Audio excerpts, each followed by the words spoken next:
Comme chaque semaine, j'ai fait une petite sélection de toutes les actus tech B2B intéressantes que j'ai vu passer et je vous les partage dans cette vidéo. Si vous préférez recevoir ces actus sous forme de newsletter, n'hésitez pas à vous abonner, vous recevrez quelque chose qui ressemble à ça avec toutes les petites actus que je vais dérouler dans cette vidéo. Le lien est en description. Alors cette semaine, j'ai vu passer pas mal de petites choses. Je vais commencer par ce que j'appelle les petites geekeries. Ce sont des petites choses croustillantes que j'ai vu passer souvent sur Twitter, qui parlent souvent d'intelligence artificielle et qui nous font souvent une fenêtre vers le futur de ce que sera l'intelligence artificielle, parce qu'il y a des choses bluffantes qui sortent, donc je les ai agrégées ici, et on verra dans une deuxième partie les actus un peu plus structurelles, un peu plus les plus grosses actus. Donc là c'est les petites geekeries, et je commence tout de suite avec la première ici, je vais essayer de vous mettre ça en grand.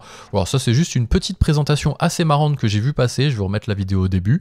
Donc en fait on part de deux images, une image de fleurs, une image d'une balle de golf, on rejoint un petit peu ça dans une espèce d'entrée, dans un espèce de prompt, et on lui dit bah ajoute-moi le logo sur la balle de golf. Il réfléchit et il arrive à nous sortir quelque chose d'assez bluffant. Alors c'est pas tant l'image en elle-même qui m'avait surpris, puisque bah ChatGPT Images arrive à générer ce genre de choses, c'est plus l'interface où on va venir un peu comme un chimiste, un peu comme un chercheur, faire ses liens, rajouter des choses, un bloc de texte, faire ses liaisons pour nous sortir un résultat. C'est ça que j'ai trouvé intéressant dans cette première petite geekerie que je trouvais intéressante à vous partager.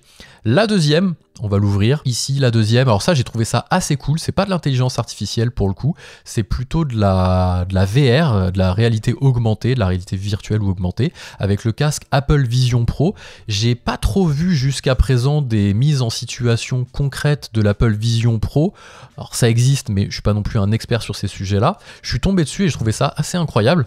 Regardez, donc en fait c'est Airbnb. Alors je sais pas si c'est réellement Airbnb officiel qui a fait ça ou si c'est un développeur qui a fait un projet de son côté pour Airbnb, pour essayer de leur vendre ou de se faire embaucher, j'en sais rien, parfois il y a plein de gens qui font ça. Mais vous pouvez positionner avec le casque et vous balader un peu sur la map pour savoir où sera situé votre potentiel hébergement, et vous pouvez même zoomer pour avoir derrière une visite 3D de l'hébergement. Donc c'est Horizon a priori qui fait ça, et vous voyez, donc c'est assez incroyable. Donc vous faites une petite recherche, vous avez la carte qui s'affiche, ça vous met en grand de façon immersive la vallée dans laquelle vous êtes. Si vous dites ah tiens, moi j'aime bien ce petit chemin de rando ici, je voulais vraiment un hébergement qui soit proche, bon ok il est un peu plus cher que les autres mais il est plus près ici et je vais pouvoir y accéder.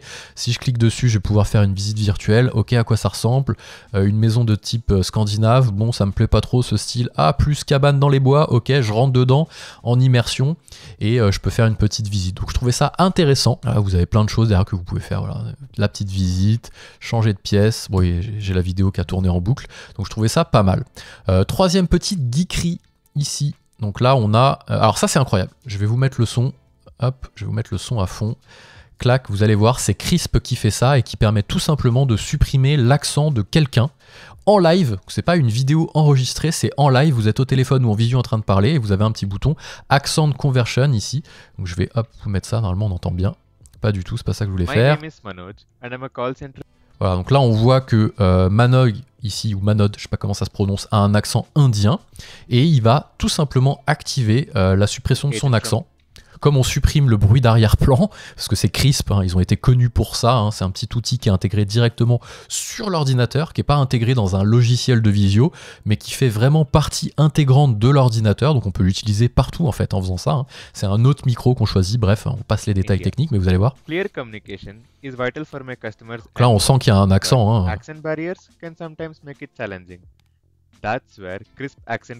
Là il va le désactiver.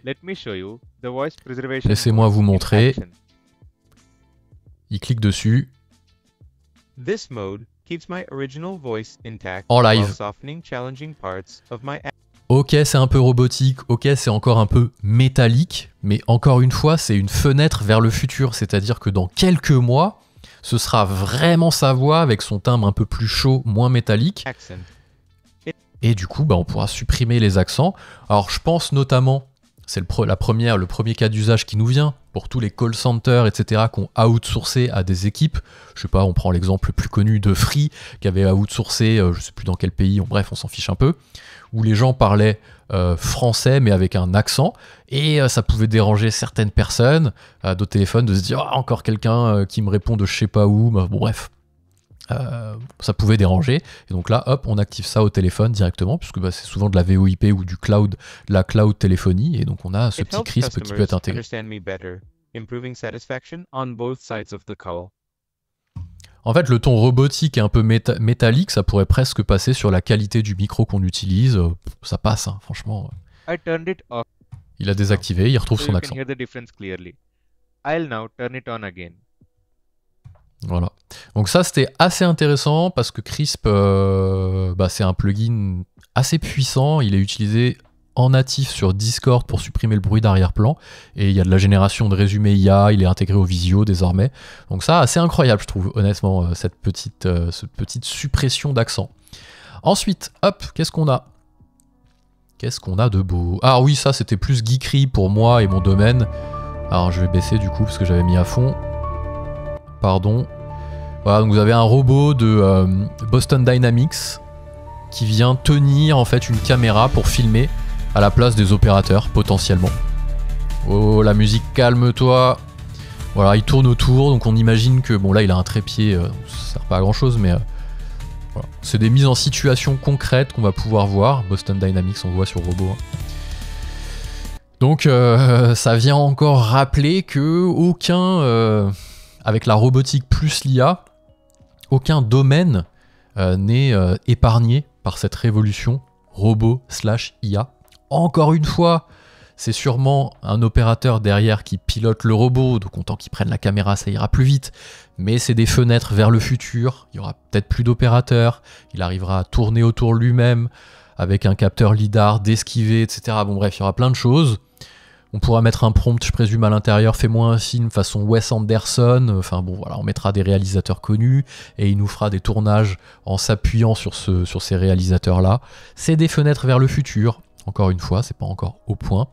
Mais voilà. Dans le même style des robots, on a le BTP. Rien ne sera épargné. Vous voyez, regardez ici. Le robot, tout simplement, il vient poser du carrelage. Il tire la colle avec un peigne pour poser la colle à carrelage. Au sol, regardez, vous avez le peigne ici, directement. Un petit capteur rouge pour venir coller bord à bord.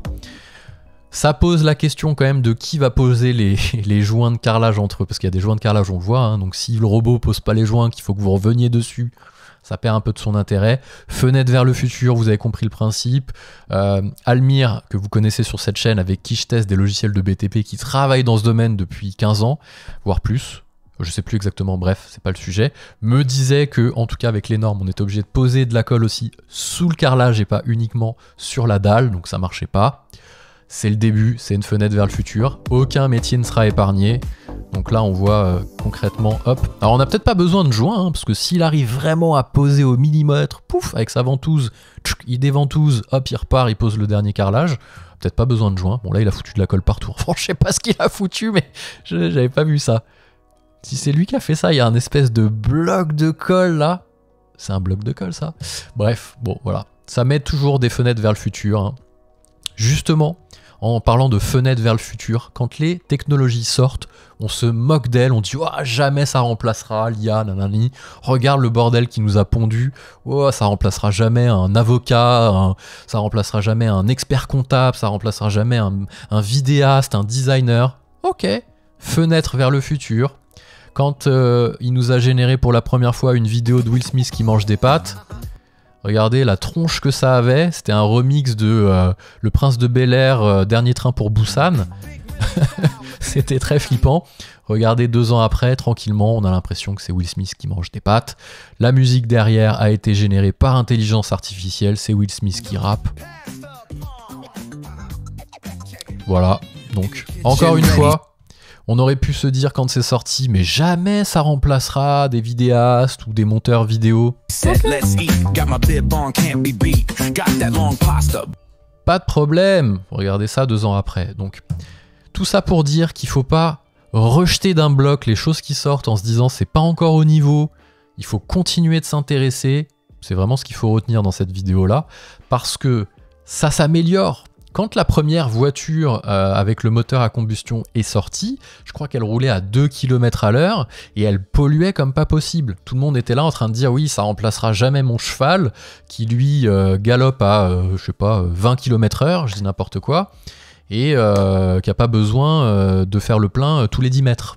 Parce que il peut rouler, il peut galoper pendant 2 heures. Ok, regardez les voitures maintenant. Bon. Alors certes, il y a eu plusieurs décennies, bon voilà, mais quand même. Faut pas rejeter d'un bloc en disant ouais, la voiture à combustion, c'est voilà, non, ça viendra jamais remplacer. Comme, je sais pas, un autre exemple dans un autre domaine, Kodak, qui était une multinationale énorme, ils employaient bon, bref, je sais même pas combien, mais c'était genre gigantesque. Bon, bah ils ont regardé le numérique arriver en disant bon, jamais ça remplacera mes pellicules. Alors ils disaient ça aussi parce qu'ils avaient un intérêt à garder les pellicules, c'est là où ils faisaient de la marge. Mais regardez maintenant le numérique, ils ont pas su prendre le tournant. Kodak, c'est devenu, mais c'est tout petit. Versus un Fujifilm qui faisait à peu près la même chose.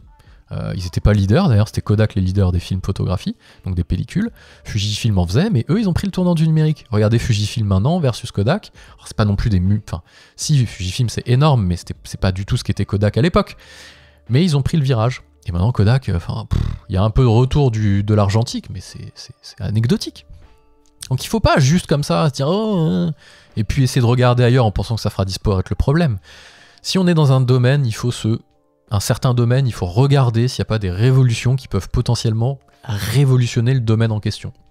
Voilà, c'est pour ça que j'ai mis cette geekerie dans mes vidéos, parce que je trouve que c'est pas mal de juste se dire que il y a ça qui existe.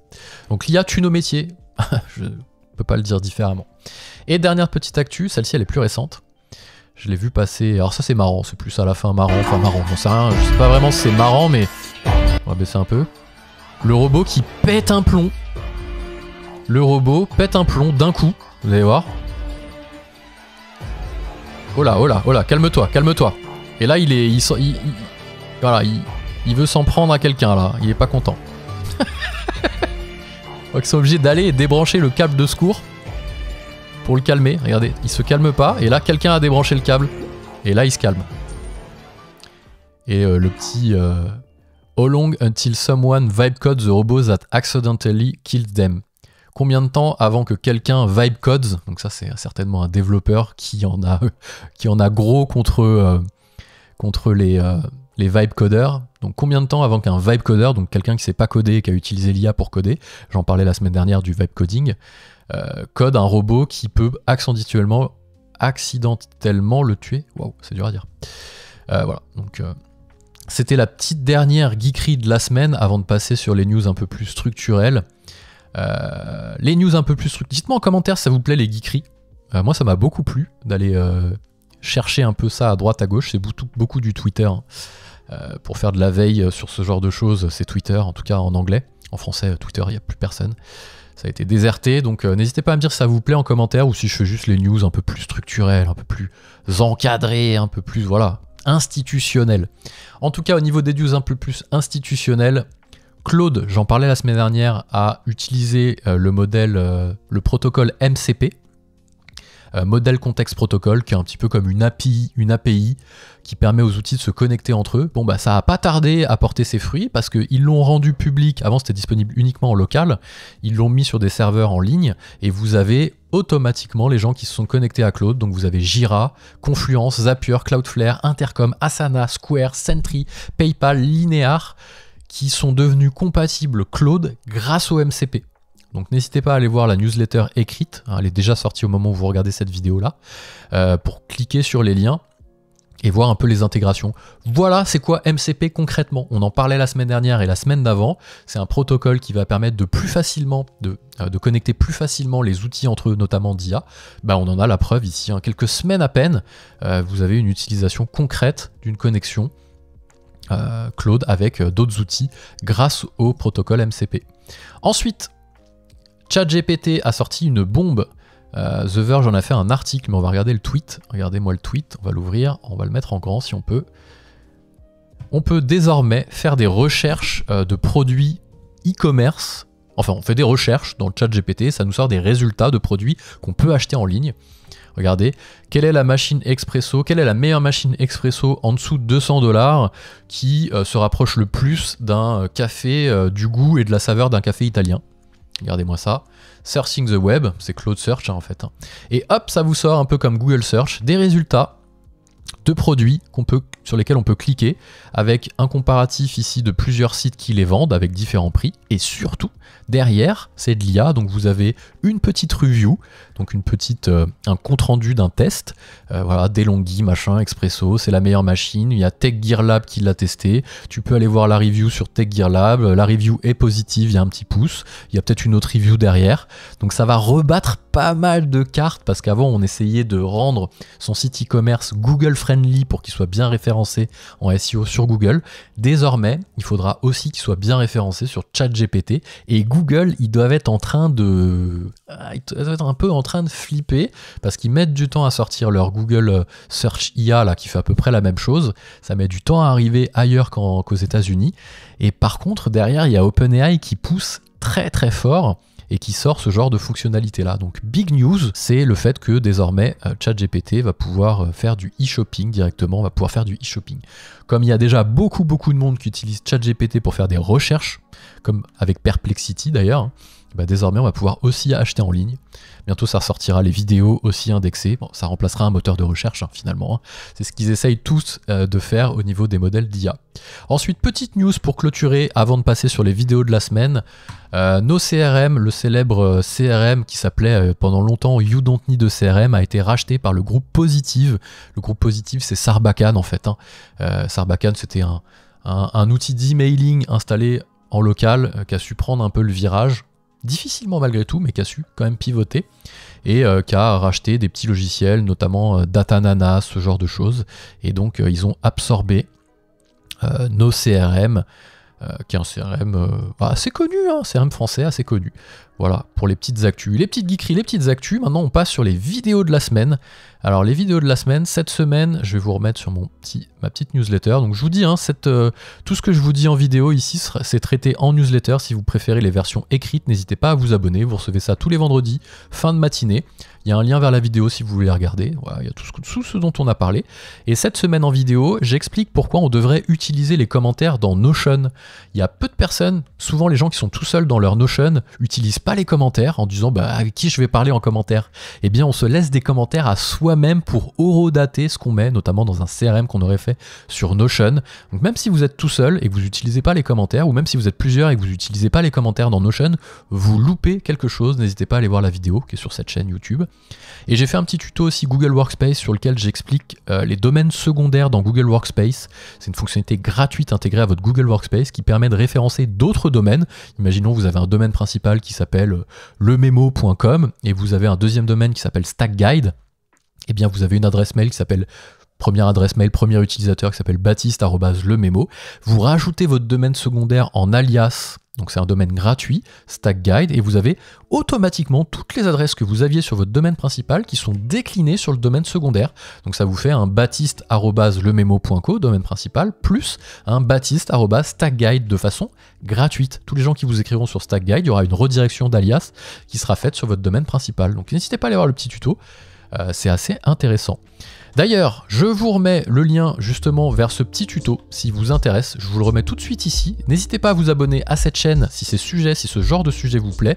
Je fais des tutos, des reviews sur les meilleurs outils tech B2B à utiliser dans son entreprise. Et tous les vendredis, je fais un petit récap des actus. Et moi, je vous dis à très vite.